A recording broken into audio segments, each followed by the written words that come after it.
El camino hacia Galilea se llenó de silencios, de preguntas sobre la vida y sobre la muerte.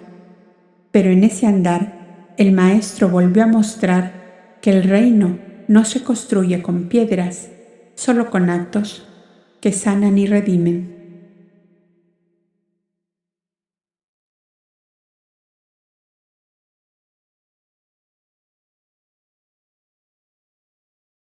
Bienvenidos a Voces de la Biblioteca Upásica. Soy Silvia Martínez y aquí las palabras despiertan memorias antiguas. Exploramos sabiduría ancestral, luz interior y mensajes para el alma. Suscríbete y acompáñame en este viaje sagrado. Comenzamos.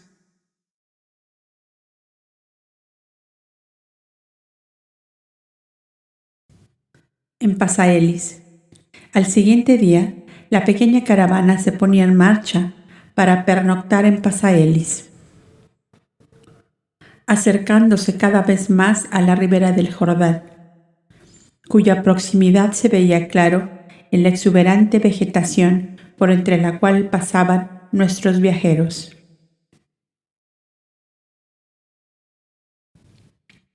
El anciano Simónides y el príncipe Judá se adelantaban siempre a los demás cuando se acercaban al término de cada jornada. Al maestro no le pasaba desapercibido este detalle, que relacionaba con lo que le había dicho el mártir Yohanan en su prisión de la fortaleza de Peya. Mientras enseñaba en el Jordán, vinieron a verme 3 amigos tuyos, el príncipe Judá, hijo de Itamar, de la casa de Jurk, el Hak ben Faki, de Cirene, y Simónides de Antioquía, para averiguar si obran con justicia al pretender la liberación de Israel. Les aconsejé no rebelarse contra el César, sino contra la dinastía de los Herodes.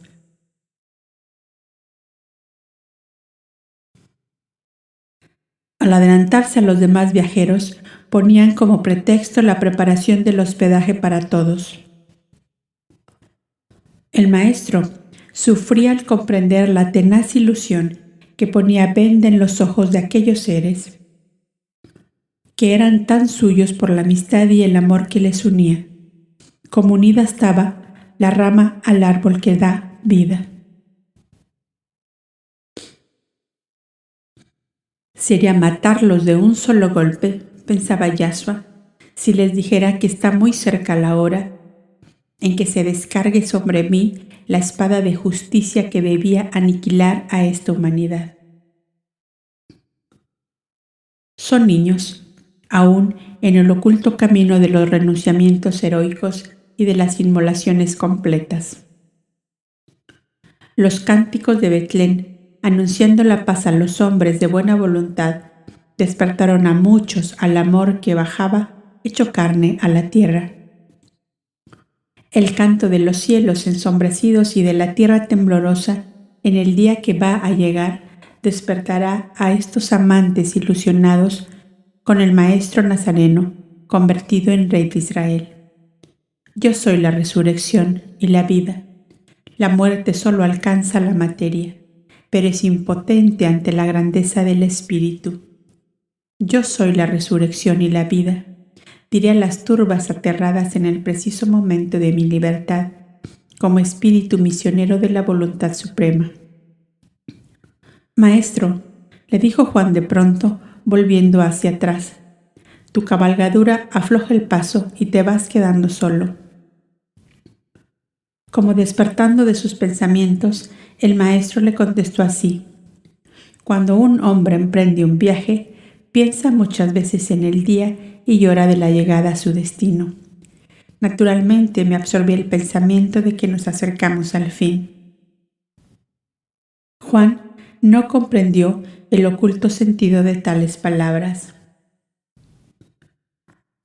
Oh, nuestra Galilea, maestro, nuestro lago, nuestros barquichuelos mecidos por las olas y nuestros huertos llenos de perfume, de flores y de cantos de pájaros. La Judea me sabe como un entierro y nuestra Galilea como unas bodas. La figura está bien, Juanillo. Contemplada desde tu punto de vista, le contestó sonriente el maestro. ¿Y de qué forma puedo mirarla?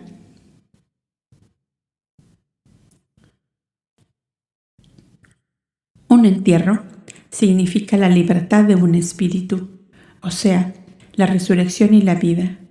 Y unas bodas son la entrada a un bosquecillo donde no se sabe a ciencia cierta lo que se encontrará, si arroyuelos cristalinos o ciénegas turbias.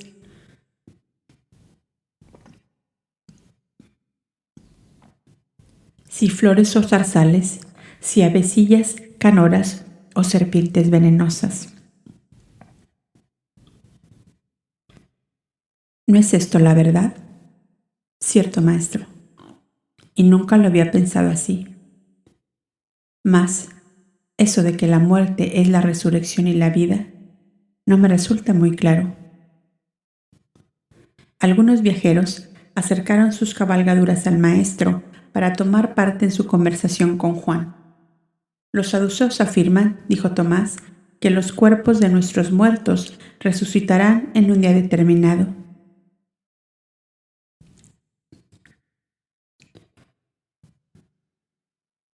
Cuando oís cantar al grillo, dijo el maestro, no sabéis precisar el punto de donde sale ni que anuncia su voz. Si una próxima lluvia o un sol de estío. Así son muchas veces las doctrinas enseñadas por los hombres. En todas ellas hay algo cierto. La voz del grillo que canta, la sabiduría está en encontrar toda la verdad que se esconde alrededor de una vocecita perdida entre el follaje de los campos. Dios, nuestro Padre y Dueño, es el único autor del espíritu y de la materia. Al uno le dio su vida eterna y jamás puede perecer, ni disgregarse, ni disolverse. Su perfecta simplicidad excluye en absoluto toda disolución. A la otra le dio vida precaria, fugaz, efímera, fácil de destruir, de reducir a polvo. Las leyes divinas son invariables e inmutables como Dios mismo. Lo que pensó y ordenó desde toda la eternidad continúa de igual manera, aunque las humanidades tarden siglos y millares de siglos en ir comprendiendo las leyes divinas. Y los hombres se hinchan de soberbia por cada secretillo del Padre que alcanzan a descubrir en la infinidad de los tiempos. Como si las manifestaciones múltiples de la energía eterna no hubiesen estado en permanente actividad desde que vive de sí mismo, el que no tuvo principio ni tendrá fin. Bien pues, el filósofo judío Sadoc, fundador de la escuela saducea, creyó haber descubierto los fundamentos del mundo cuando un lejano antepasado suyo le escribió en un pergamino la indicación del sitio preciso en que estaba oculto un antiquísimo documento que restablecía los derechos de su familia a las tierras asignadas por Josué a la tribu de Dan, a la cual pertenecía. Y la noticia resultó cierta. Luego su lejano antepasado, muerto 2 siglos hacía, había resucitado de entre los muertos. Y vivía. ¿Quién podía negar que vivía? Pensad unos momentos. El Supremo Hacedor no corrige sus obras porque todas ellas son perfectas. La materia destinada por él a perecer no torna a la vida si todo principio de vida le abandonó por completo. Los casos inusitados de retorno a la vida deben explicarse por una reanudación de las funciones orgánicas en cuerpos donde aún no fueron aniquilados por completo los principios vitales. Lo que le ocurrió al filósofo Sadoc le ocurrió en distintas formas a los filósofos griegos Sócrates y Platón, a Mizraín y Menes, egipcios, a Confucio y Lao Tse, chinos, a Zoroastro el persa. La vuelta del alma humana a su verdadera existencia de libertad, de luz y de amor es la única y real resurrección que se obra en todos los seres cuando se ha producido la muerte o aniquilamiento completo de la materia. Cesación absoluta de la vida orgánica, destrucción completa de todo principio de vida. Yo soy la resurrección y la vida. Os dirán los cielos y la tierra en todos los tonos en la hora precisa en que mi espíritu abandone esta materia que llevo conmigo. Y en verdad os digo que al alborear el día tercero de la libertad de mi espíritu, me veréis y escucharéis mi voz como ahora. Consumado el gran holocausto, veréis mi entrada triunfal como Hijo de Dios en el reino de su Padre. La muerte es, pues, la liberación. Morir es vivir. No tengáis, pues, horror a la muerte, que es la gran amiga del alma. Sintiendo estoy vuestros pensamientos de rechazo y de duda a este respecto, porque el instinto de propia conservación, puesto por Dios como oculta fuerza en todo ser que vive, os impulsa a esquivar el peligro. Mas, yo os digo que cuando el espíritu ha despertado plenamente a la realidad de su vida eterna, aparece en él una fuerza superior al instinto que le lleva a obrar de acuerdo con ella, sin que le detenga en su impetuosa carrera ningún peligro de muerte que se ponga en su paso. ¿Qué son los apóstoles? ¿Qué son los mártires y los héroes? Consagrados voluntariamente a un ideal superior, acallan todas las voces de la materia y no oyen más que al espíritu, buscador eterno de su perfección, mediante el renunciamiento y el sacrificio en beneficio de sus semejantes.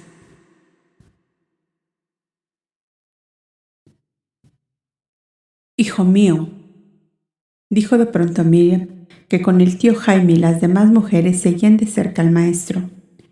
En este remanso sombreado de hermosos árboles, podíamos detenernos a tomar un refrigerio.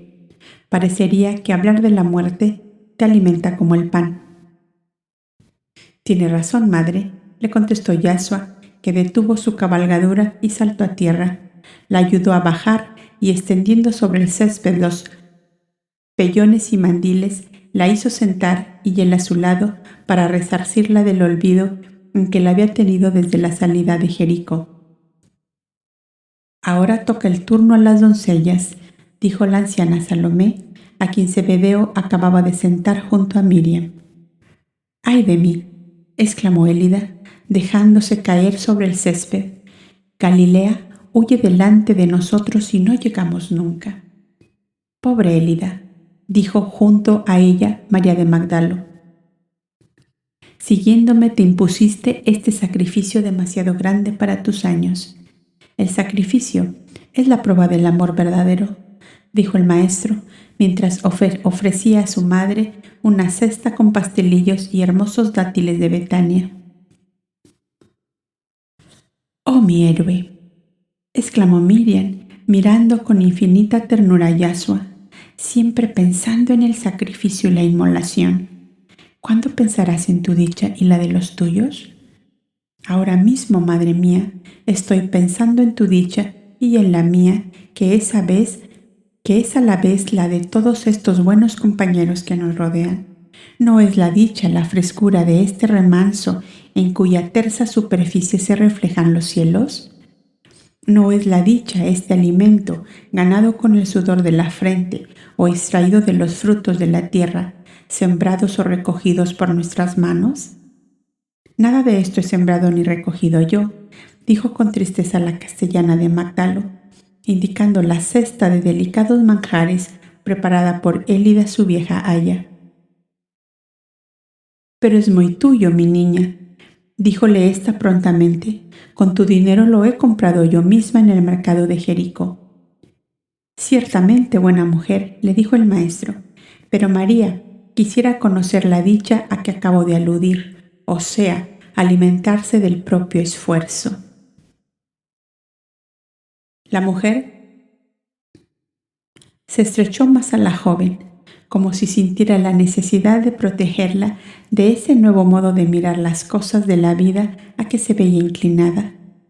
Ella debe alimentarse de lo que su padre ganó honradamente para ella, dijo sacando de la cesta y ofreciéndolo a todos: trozos de aves y cabrito asado al horno, tortas de almendras y pastelillos de nueces, vinos exquisitos y frutas escogidas.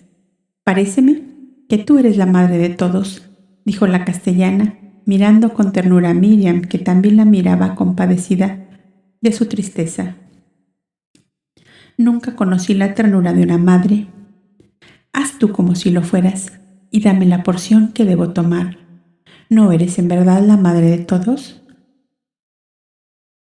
La mirada serena del maestro se fijó en ambas mujeres y comprendió en ese instante el amor que iba de la una a la otra, como una corriente sutil de íntima simpatía y afinidad, y era el amor hacia él que las ataba a las dos con una fuerte cadena.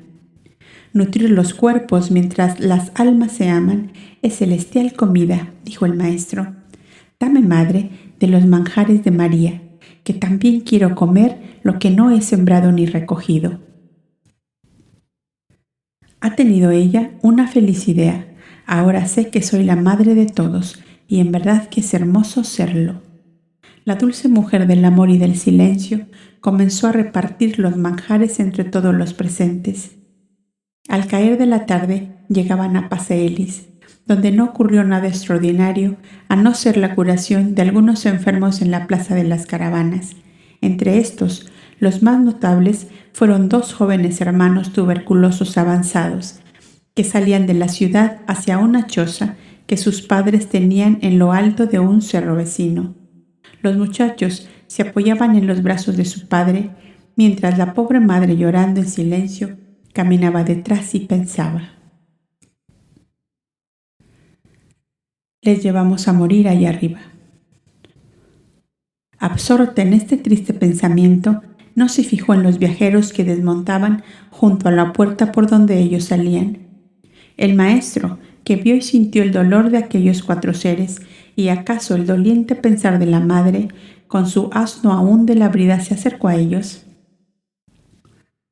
«¿A dónde vais con esos muchachos enfermos y a pie?», les preguntó sencillamente.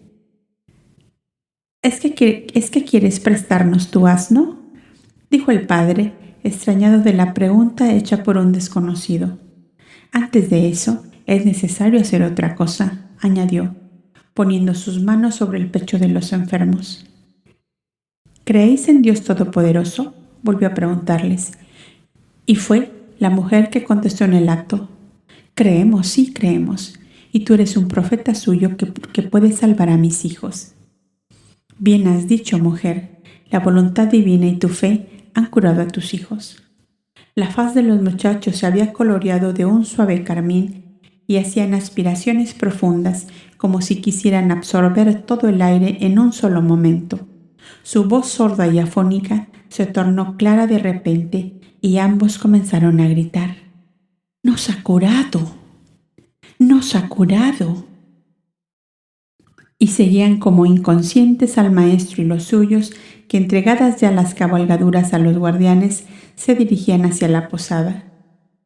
Cuando la voz de los muchachos atrajo la atención de los vecinos, ya el príncipe Judá y Simónides habían hecho entrar en la posada a los viajeros.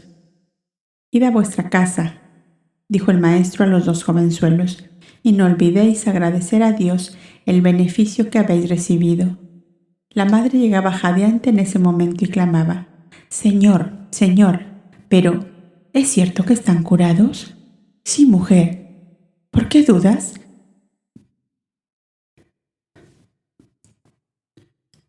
«Temo que el mal volverá en cuanto te alejes de aquí, Señor. Déjanos ir a todos contigo y no moriremos nunca». «No temas», díjole el maestro, poniendo su mano sobre la cabeza de la mujer arrodillada ante él. «Vuelve tranquila a tu casa con tu marido y tus hijos, que yo sigo viaje a Galilea. Si por divina voluntad fueron ellos curados, ¿cómo piensas que se enfermarán de nuevo?». «Pronto volveré por aquí», y desde hoy te digo que comeré a tu mesa ese día. ¿Dónde vives? En la entrada a la callejuela de la Torre Chica. Mi marido es el portero. Con preguntar por la casa de Santiaguín el portero, allí todos le conocen. Aquí viene. Bendícenos a los cuatro, Señor, y espanta todos los males de nuestra casa. El maestro, sonriendo de los grandes temores de la mujer, les decía: Os bendigo a todos. Santiaguín, ¿hay cautivos en tu torre?, preguntó al marido. No, señor, porque hubo un intento de evasión en la luna pasada y los que habían fueron ahorcados unos y otros encerrados en la torre mayor.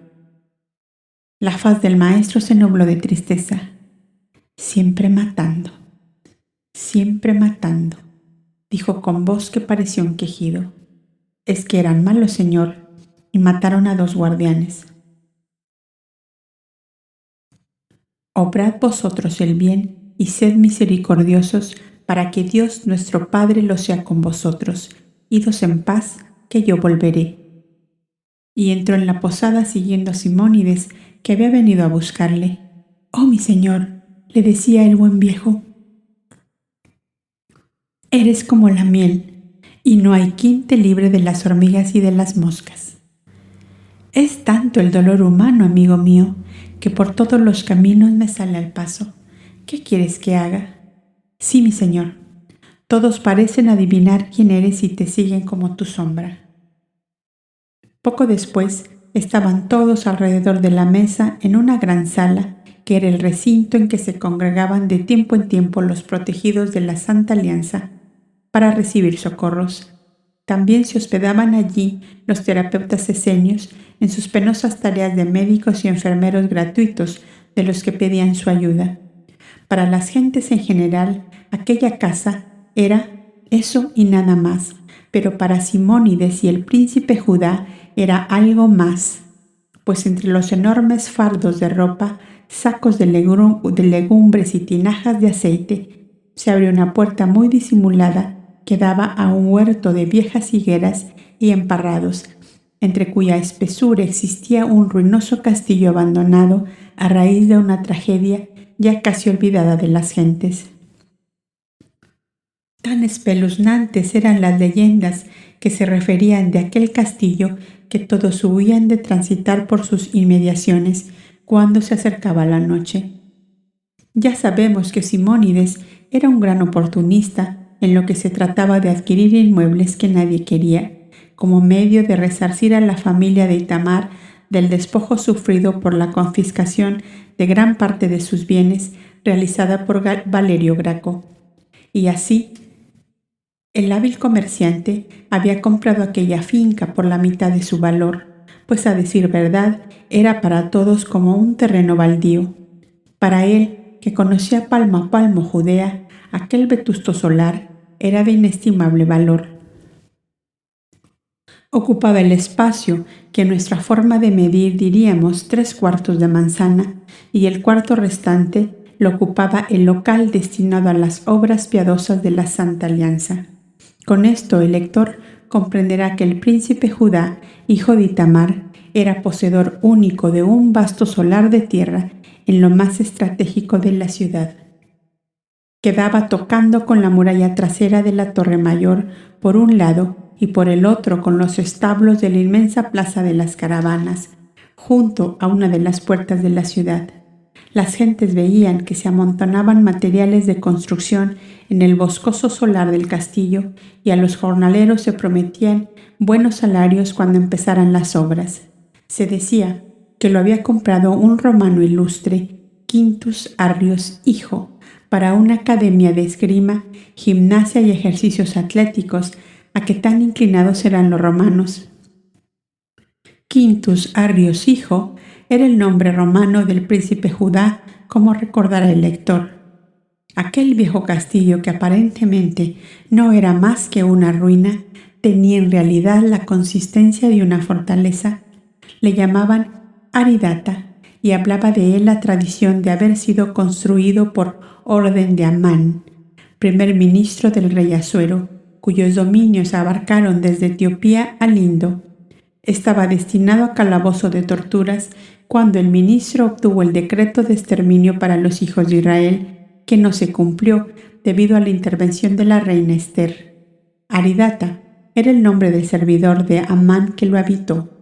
Cabe pensar que el odio judío hizo después imposible la vida a los habitantes que lo ocuparon en lo sucesivo.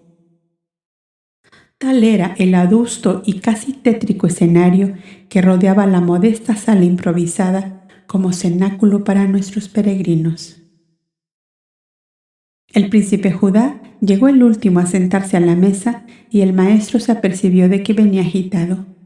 «Muchos afanes traes, Judá, amigo mío», le dijo, indicándole un asiento cerca de él. «Bástale al día su propio afán», dice la Cábala. «¿No hiciste hoy cuanto debías hacer?» «Acabo ahora de terminar mi día, Yahshua», le contestó sonriente Judá. «Mientras tú curabas enfermos, yo me ocupaba de hacer trabajar a los sanos. ¿No es también una obra de justicia?» «Según el trabajo que sea», le respondió el maestro, «reedificar el castillo Aridata que está detrás de esta casa e instalar en él una academia de gimnasia, esgrima y ejercicios atléticos para nuestra juventud israelita exclusivamente. Quiero combatir así la anemia y el raquitismo que va siendo plaga en Judea». Es notable la diferencia entre la juventud de Judea y la de Galilea y Samaria. ¿No hay nobleza en tales propósitos? Desde luego, pero dime, ¿quién sostendrá los enormes gastos que ocasione una institución semejante?, preguntó el maestro. «Aquí tienes al banquero de Israel, que responde por todo», dijo alegremente Judá, indicando a Simónides que estaba en la mesa de enfrente a ellos. «También coopera el Hak Ben Faki y los príncipes Jesúa y Salún de Lojes», añadió el anciano, satisfecho de su obra. ¿No sabemos todos que el reino de Israel se restablecerá pronto conforme a lo anunciado por nuestros profetas? El rey que viene deseará tener súbditos fuertes y sanos, no piltrafas de humanidad, tristes frutos de la miseria y del hambre. Ya están contratadas y mitad pagadas las próximas cosechas del Nilo y del Éufrates para los protegidos de la Santa Alianza y los alumnos de la Academia. ¿No es digna esta obra de tus sueños de amor fraterno, mi señor? Yahshua pensó en la triste escena de los tuberculosos que acababa de curar y contestó en el acto: «Es en verdad una gran obra la vuestra, aunque tendréis que luchar con los rigoristas fariseos que en todo lo que no sea el templo y la sinagoga ven abominación de paganos. Pero soy de los convencidos de que sin lucha y sin sacrificios ninguna reforma es posible, así sea en el orden intelectual, moral o social. Mañana comienza un centenar de obreros la reconstrucción del castillo, que ya no se llamará Aridata, nombre de infamia para Israel, añadió el príncipe Judá, sino Turrios Davídica, para que no le suene mal la lengua al procurador romano y a la vez le sea grato a nuestros compatriotas. «Maestro», dijo Mateo, «si el rey David y todos nuestros ilustres antepasados viven en el seno de Abraham según la frase habitual, ¿verán esta obra que quiere realizar el príncipe Judá? Y en general, todas las obras buenas que se hacen con el que fue su país». «El seno de Abraham», contestó Yahshua, «es nombre alegórico dado a la región del plano espiritual habitada por las almas de los justos, y como los justos viven en la claridad divina, no solamente perciben y conocen las obras buenas que hacen los encarnados, sino que cooperan invisiblemente en ellas. Están equivocados los que piensan que en las moradas del reino de Dios no hay más que la estática contemplación de la divinidad. ¿Qué hay, pues, a más de eso, si se puede saber?», preguntó el príncipe Judá. «Tengo vivo interés de saber si nuestros grandes hombres del pasado aprobarán o no nuestras actuales obras benéficas en favor de Israel». «Ya lo he dicho, las aprobarán y cooperarán en ellas, como es abajo es arriba, dice uno de los antiguos principios de la enseñanza secreta, lo cual quiere decir que en las infinitas moradas que tiene el Padre para corregir o premiar a sus hijos, se realizan obras y trabajos semejantes a los del plano físico, y siempre con los fines de aprendizaje, de cultivo y perfeccionamiento de las almas. Hay maestros y discípulos para los cuales hay aulas de una gradación infinita de conocimientos, según la ciencia o el arte que cada espíritu quiere cultivar en sí mismo. De aquellas moradas de luz y de eterno progreso traen sus geniales inspiraciones los músicos, los poetas, los pintores. De allí traen sus conocimientos siderales los que se dedican con incansable afán a seguir desde la Tierra la ruta de las estrellas, sus dimensiones, las enormes distancias que las separan. La alquimia, la astrología y el cálculo en que han descollado tanto los caldeos y los egipcios, de las eternas moradas del Padre las trajeron para beneficio de la humanidad terrestre.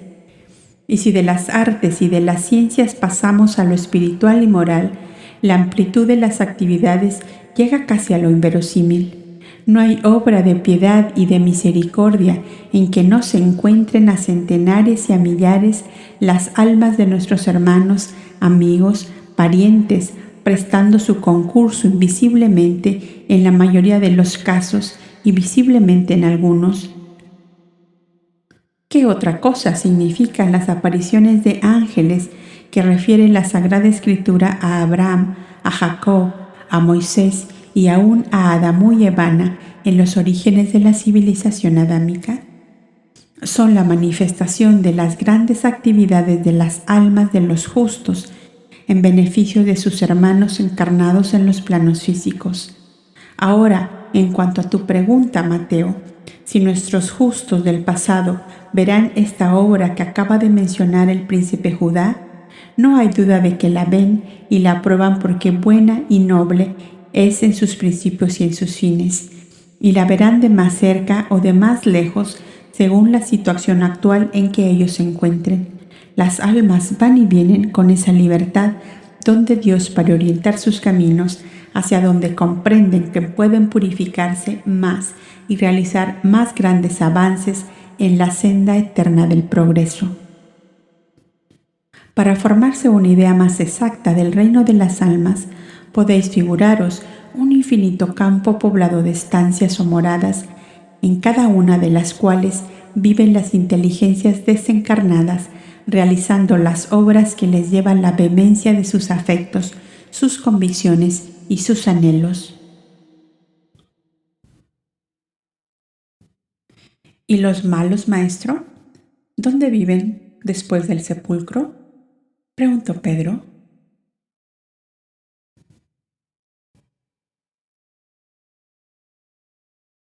¿Malos? ¿Malos?, dijo pensativo el maestro.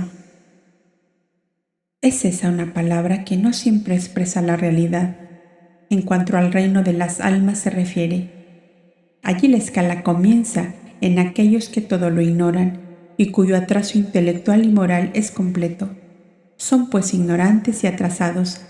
Allí hay abnegados, maestros, cirios de la piedad que les enseñan el camino del bien y de la justicia. Los verdaderos malos son espíritus conscientes de que lo son y quieren seguirlo siendo, porque así satisfacen sus aspiraciones de riqueza, de poder, de dominación sobre sus semejantes. Para esos tiene el Padre moradas correccionales severísimas, donde las almas permanecen en padecimientos iguales a los que causaron a sus semejantes, hasta que han comprendido su error y se deciden a cambiar de camino. En estos casos, el arrepentimiento y deseo del bien es la llave de oro que les abre las puertas de inmediato. El Padre no tiene cadenas perpetuas y por eso está mal que los jueces terrestres las impongan. El castigo, para ser justo, debe durar lo que dura el deseo del mal. Cuando ha cesado el deseo del mal, debe cesar la corrección para dar lugar a la expiación santa que redime, bajo la luz serena de la esperanza en un futuro de paz y de amor.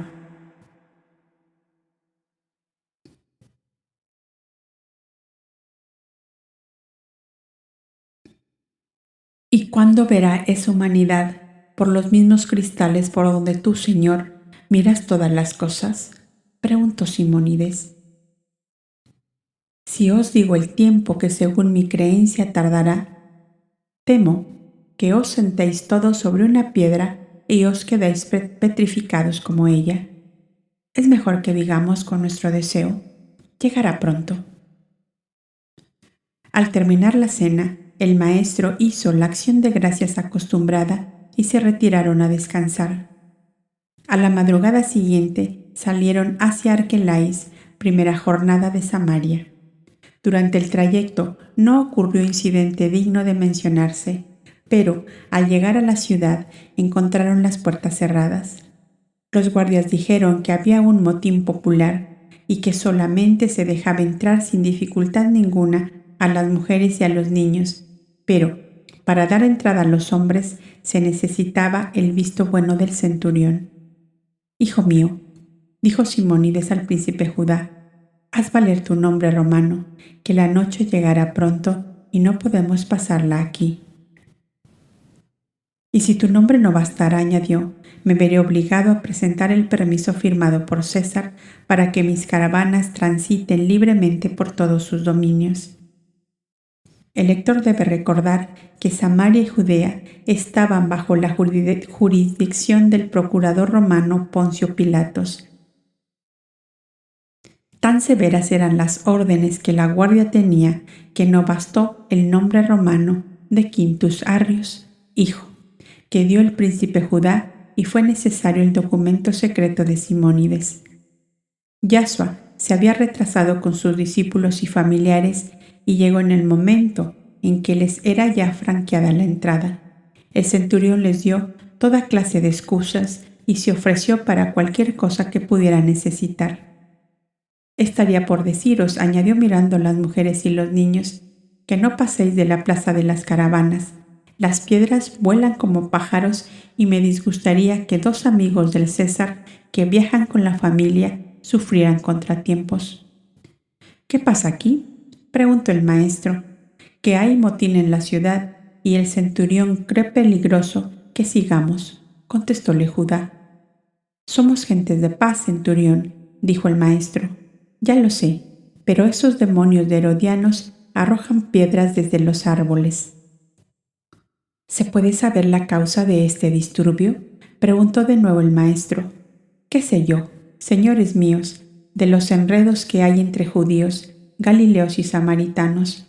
Solo llevo aquí 3 semanas y ya estoy loco de remate». Uno de los guardias dijo: «Vinieron aquí 2 viajeros que dijeron ser discípulos de un profeta que hizo degollar el rey Herodes Antipas. El pueblo les hizo una demostración de simpatía y los herodianos otra demostración de odio, que si no es por nuestra intervención, los ultiman a pedradas». Yasua iba a protestar de inmediato, pero Judá le hizo señal de silencio. El profeta sacrificado, dijo, era amigo del César. Y en mi calidad de ciudadano romano, reclamo esos 2 viajeros maltratados para tenerlos conmigo. También yo los reclamo en nombre del César, añadió Simónides. Aquí están, en la enfermería de esta torre, dijo, tened la bondad de seguirme.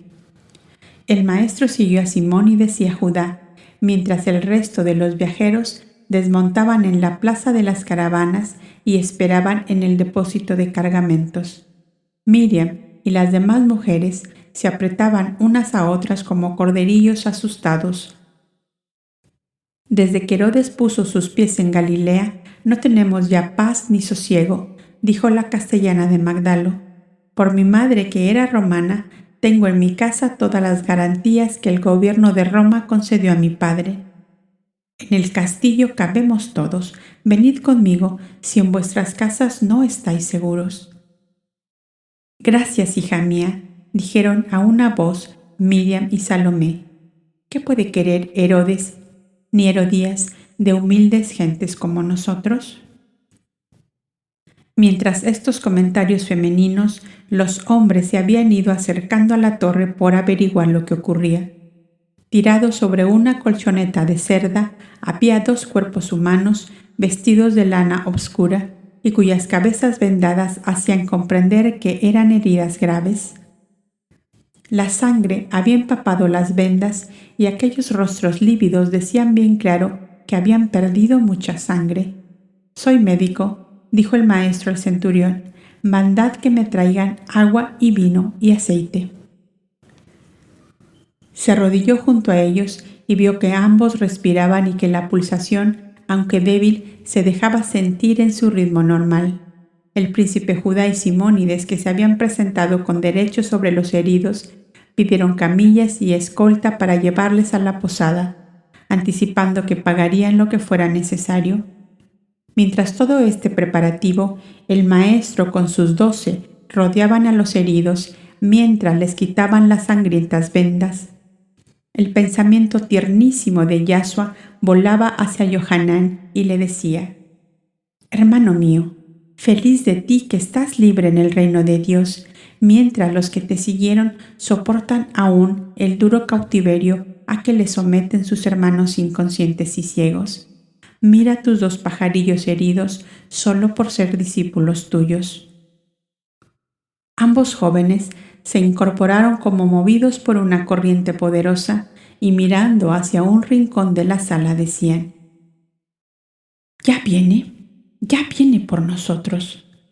«Aún no es la hora», les dijo la voz dulcísima de Yashua, que también había percibido la aparición radiante del profeta mártir, extendiendo sus manos llenas de bendiciones sobre el grupo de seres que había dejado como herederos y continuadores de su obra de precursor del Verbo de Dios.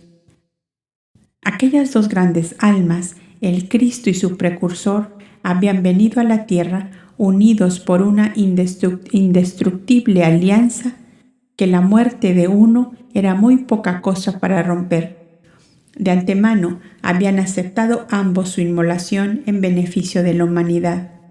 La presencia divina se hizo sentir de todos en aquellos momentos, si bien solo el maestro y los 2 heridos percibieron la radiante aparición de Yohanan. Cuando el criado llegó, trayendo lo que se le había pedido para la curación, las heridas estaban cerradas y solo se percibía un color rosado subido en el sitio en que estuvieron.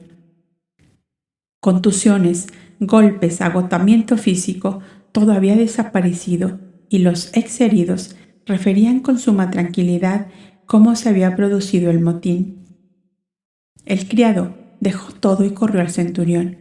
«Ven y mira», le dijo, «que los que estaban medio muertos están más fuertes y sanos que nosotros. Aquí anda la magia, Señor. Y el espanto se aprieta mi garganta como la soga de un ahorcado».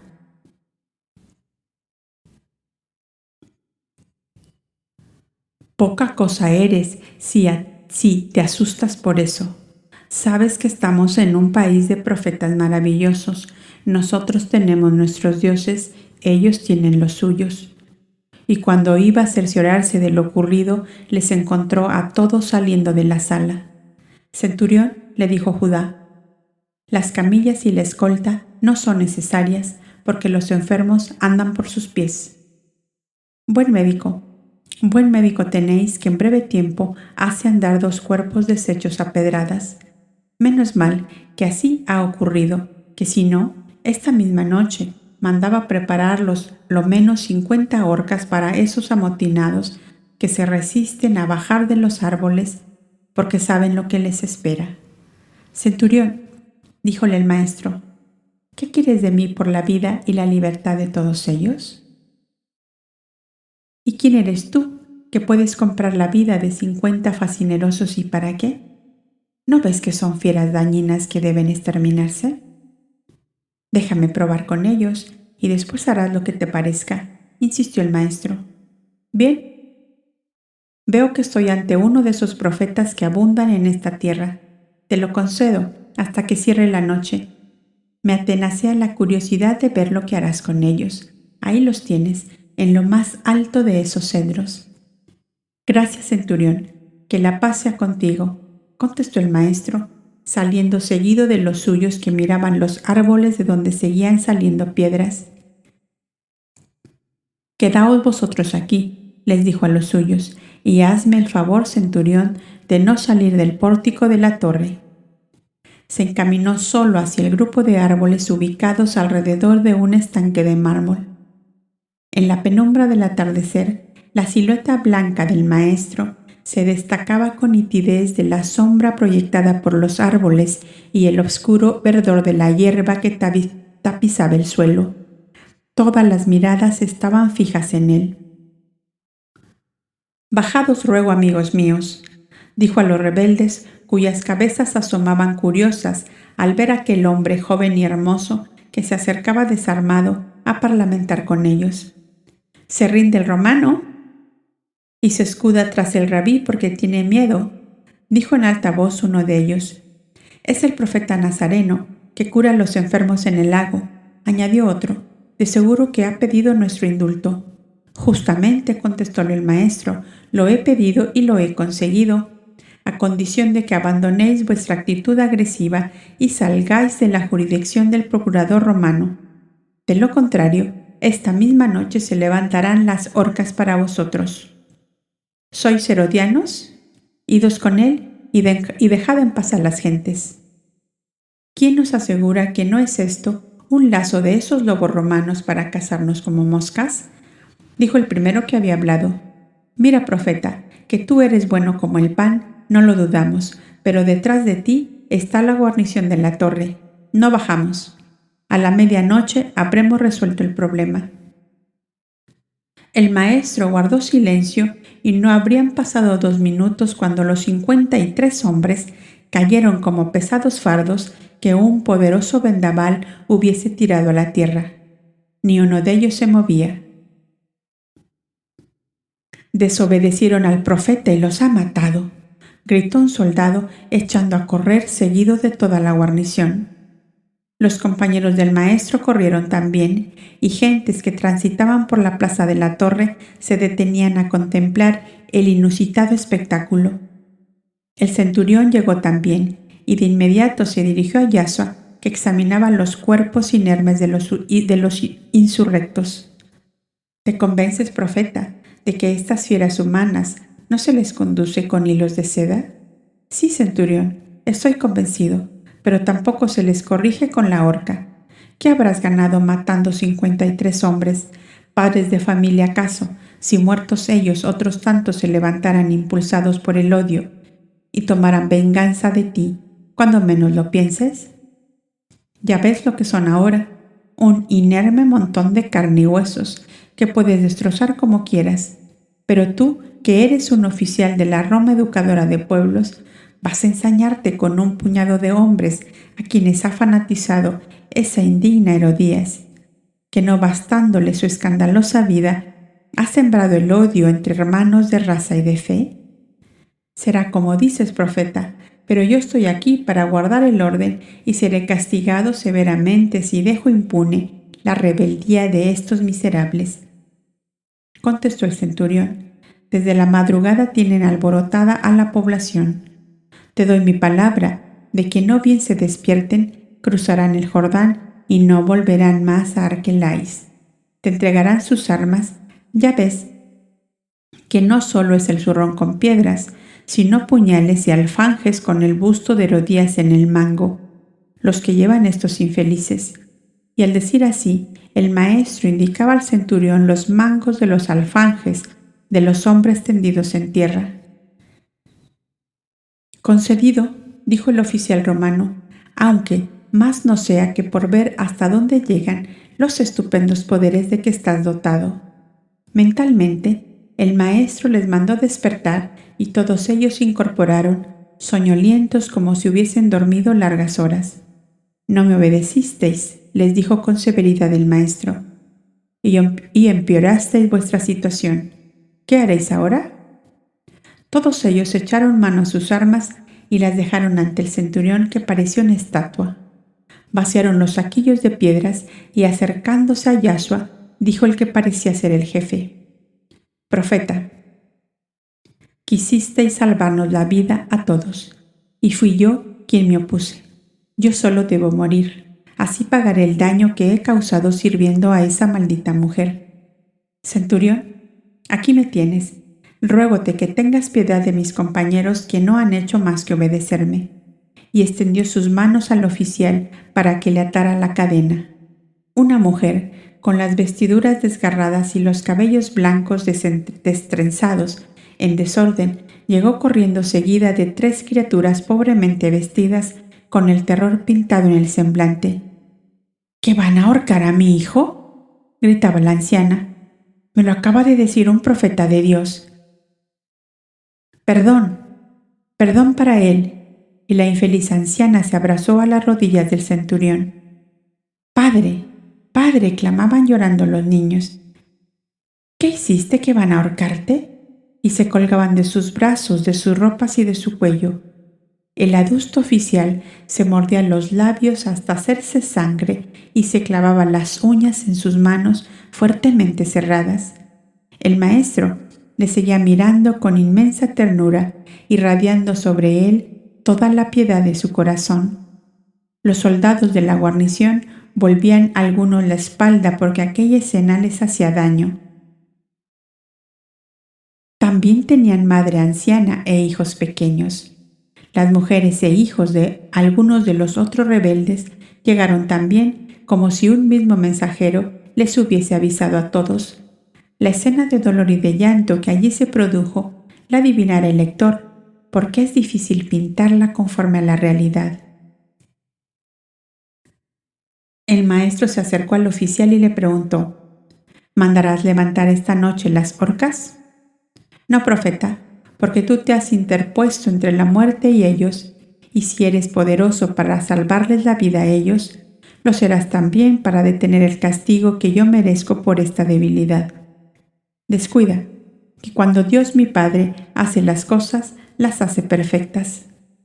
El príncipe Judá se acercó al centurión y le dijo: si has oído hablar de la gloria conquistada para Roma por el dumbiro Quinto Sarrio, yo soy su hijo.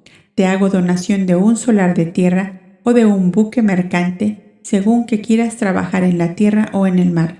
Pero si este hecho te induce a renunciar a tu cargo, a emanciparte de la vida militar. Gracias, amigo, díjole el centurión, emocionado en extremo.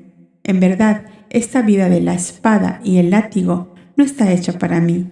Te acepto la donación, que la pagaré con mi trabajo algún día. Todo está pagado con la acción que acabas de hacer, le contestó el príncipe Judá. Simónides y yo quedamos en Arquelais por 12 días y daremos forma legal a nuestro pacto. El centurión dijo a los autores del motín: haced por salir esta misma noche fuera de los muros de la ciudad. Tomadles una seña, dijo a los guardianes, y dejadles paso libre hasta el primer albor. Lo que hice hoy, ¿acaso no podré hacerlo mañana? Idos en paz, les dijo el maestro, y recordad siempre este día en que Dios nuestro Padre tuvo piedad de vosotros y os concedió la libertad y la vida para que viváis conforme a su ley. Aquellos hombres comenzaron a dispersarse con sus familiares y se perdían en las callejas ya sumidas en las primeras sombras del anochecer. El maestro les seguía hasta perderles de vista. De pronto vio que 2 jovenzuelos volvían apresuradamente. «Señor», dijo uno de ellos al maestro, «nosotros no tenemos a nadie en el mundo. Este es huérfano y solo, y yo también. La necesidad nos hizo unirnos a la banda de Herodías, pero queremos trabajar libres de ella. Tú que nos has salvado a todos de la horca, danos por piedad un trabajo honrado para ganarnos el pan». «Hanani», llamó el maestro al padre de Fatmé, «¿no habría en tus talleres de tapicería trabajo para estos 2 muchachos?» «Lo hay siempre que me prometan ser juiciosos y honrados», contestó al momento. «¿Te encargas de ellos?» «Sí, señor, desde este momento». «Venid pues con nosotros a la posada», añadió el maestro, «y olvidaos de todo cuanto ha pasado. Hoy empezáis una vida nueva. la guarnición volvió a la torre y los viajeros a la plaza de las caravanas, donde las mujeres llenas de zozobra esperaban el regreso del maestro y los suyos. Estando ya en la mesa, preguntó Pedro: ¿por qué será, maestro, que salen a tu paso todas las desgracias para que tú las remedies? No tan solo a mí, Pedro, sino a todos los hombres se presentan las oportunidades de hacer el bien, pero no todos las tomamos en cuenta. En la mayoría de los casos decimos egoístamente: ¿qué tengo yo que mezclarme en lo que no me incumbe? Que se arregle cada cual con lo suyo y haga según su parecer. Y eso no es cumplir con la ley divina del amor fraterno. Ama a tu prójimo como a ti mismo. Significa: haz por él lo que quieres que se haga contigo. La corrección al que la necesita es también una forma del amor y de la justicia. Las oportunidades de hacer el bien las presenta el Padre a todos sus hijos y muchas veces en la vida, a fin de que ninguno pueda excusarse de no haberlo hecho por falta de oportunidades. Y os digo hoy que en la voluntad y decisión con que las almas aprovechan las oportunidades de hacer el bien, puede verse claramente el grado de adelanto espiritual y moral de cada cual. Están los que hacen el bien mirando sacar de ello un pequeño o grande beneficio. Están los que hacen el bien por la satisfacción que les causa el amor y gratitud que los beneficiados les prodigan. Y están por fin los que no esperan ni quieren una cosa ni otra, y hacen el bien porque una fuerza interna les impulsa a hacerlo, porque el fuego del amor les obliga a manifestarlo con hechos, y la vida les es tediosa y pesada si no están al servicio de todos los dolores humanos. Entre estos últimos estaréis vosotros, debéis estar vosotros, porque el discípulo ha de ir pisando las huellas de su maestro si quiere ser fiel a su enseñanza de amor desinteresado y puro. Por eso os he dicho y lo repito: si en vosotros alienta el amor que vive en mí, mi Padre y yo haremos nuestra morada en vuestro corazón. Se hizo un tranquilo rumor de comentarios entre los presentes y el maestro comprendió que algunos se sentían muy débiles para subir tan alto. Vendrá un día, les dijo, en que la claridad y fuerza divina tomarán posesión de vosotros, de tal forma que os desconoceréis a vosotros mismos. ¿Cuándo será eso, maestro?, preguntaron varias voces a la vez. Cuando yo haya subido al Padre, en esa ascensión de la que no se vuelve a la carne, les contestó. Más aún que ahora, podré vigilar vuestros pasos y allanar vuestro camino, añadió, pero será necesario que me lo digáis en vuestra oración, porque del contacto de vuestro anhelo vivo y profundo con el mío, surgirá esa fuerza divina que os hará vencer los obstáculos y salir victoriosos de todas las pruebas a que seáis sometidos en confirmación de las eternas verdades que de mí habéis recibido. Algo así, como un silencio de meditación, se hizo y de los ojos serenos de Miriam se deslizaron 2 lágrimas mudas que la joven María sintió caer en sus propias manos cruzadas sobre las rodillas de aquella a cuyos pies estaba sentada. «Tú piensas lo mismo que yo», díjole, «y por eso lloras. Cuando Él suba al Padre, ¿a quién acudiremos nosotras?». La dulce madre la miró asombrada de aquella especie de adivinación de sus pensamientos. Guardemos todo esto en nuestro corazón, hija mía, y que la voluntad de Dios sea cumplida en nosotros, le contestó levantándose, pues que todos se retiraban a descansar.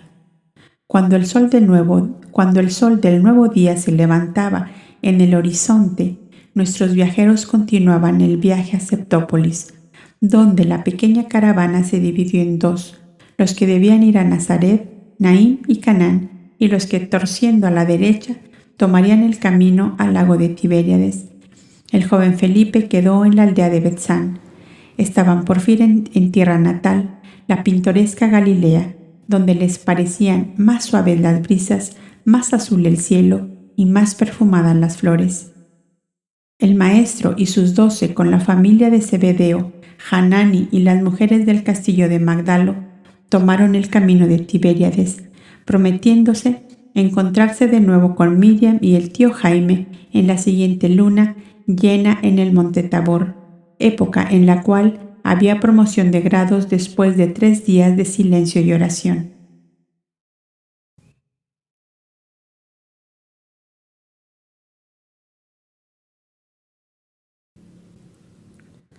Sanó cuerpos heridos, disolvió el odio de una turba y encendió en un joven la llama del sacrificio por amor. Pero lo más profundo fue el abrazo silencioso entre 2 mujeres rotas: Miriam, madre del Verbo, y María de Magdalo, la que buscaba volver a nacer.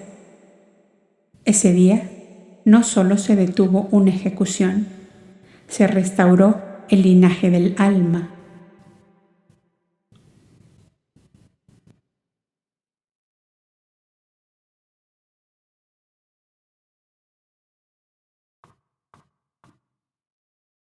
Correspondencias arqueológicas y tradicionales. Este capítulo está tejido con 3 núcleos simbólicos: la enseñanza del alma, la redención por fe viva y la integración del femenino herido. La explicación de Yashua sobre la muerte no es filosófica, es vibracional.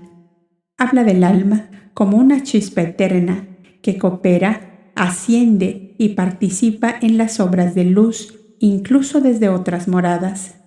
Esta visión activa una clave iniciática. El alma no desaparece, se transforma y continúa sirviendo. La sanación de los hermanos enfermos representa el arquetipo de la fe restaurada. La madre nos suplica, cree, y su creencia no es dogmática, es resonancia. El milagro es la respuesta directa a una vibración de confianza y certeza. La escena de Arquelais es un campo de tensión redimido por la presencia del Verbo. Los rebeldes, los soldados, el centurión, el joven que se ofrece como sacrificio, todos representan aspectos del alma colectiva que, al ser tocados por la compasión, se rinden sin perder su dignidad.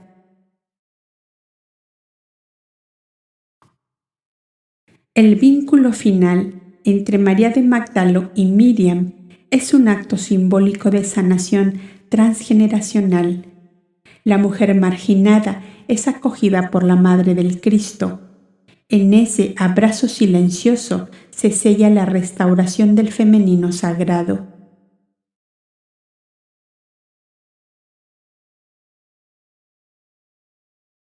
Paseelis y Arquelais no son lugares geográficos, son escenarios vibracionales donde se produce un tránsito colectivo del juicio a la misericordia, de la enfermedad a la restitución, de la división a la comunión. La donación que Judá ofrece al centurión y su renuncia militar muestran la fuerza del arquetipo solar del noble servidor, que entiende que el verdadero poder no radica en la espada, sino en la transformación interior. La reunión final alrededor del Maestro, con Miriam, María y los suyos, evoca un núcleo vibracional de sabiduría femenina restauradora. Es una mesa invisible donde se reencuentran el amor, la entrega y la pertenencia perdida.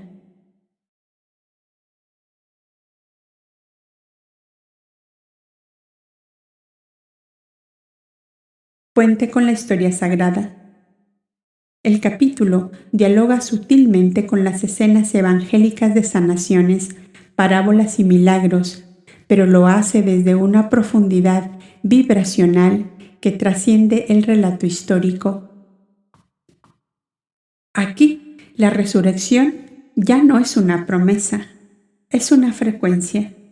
El sacrificio no es sangre, es disponibilidad total del alma. El reino no se conquista, se revela en el gesto que restaura. Este capítulo también establece un puente entre la maternidad divina y la redención del linaje femenino. Miriam y María de Magdalo se encuentran no como símbolo y discípula, sino como madre y alma restaurada.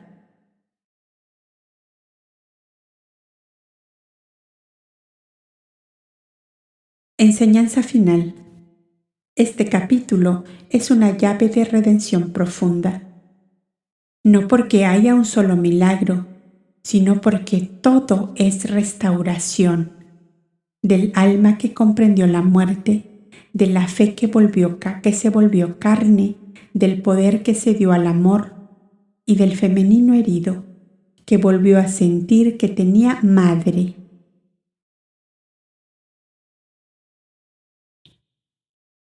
¿Y tú? ¿Ya sabes quién te está esperando para devolverte a ti mismo? Porque quizá el reino que tanto buscas es un regazo que te sigue esperando.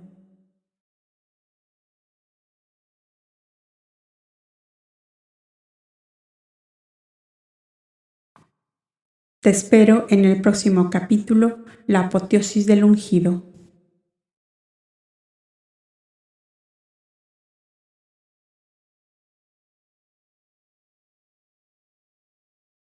Gracias por compartir este instante de alma.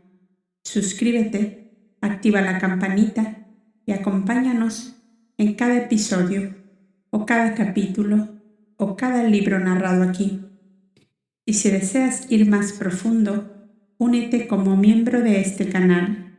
Hay contenido exclusivo para quienes sienten el llamado.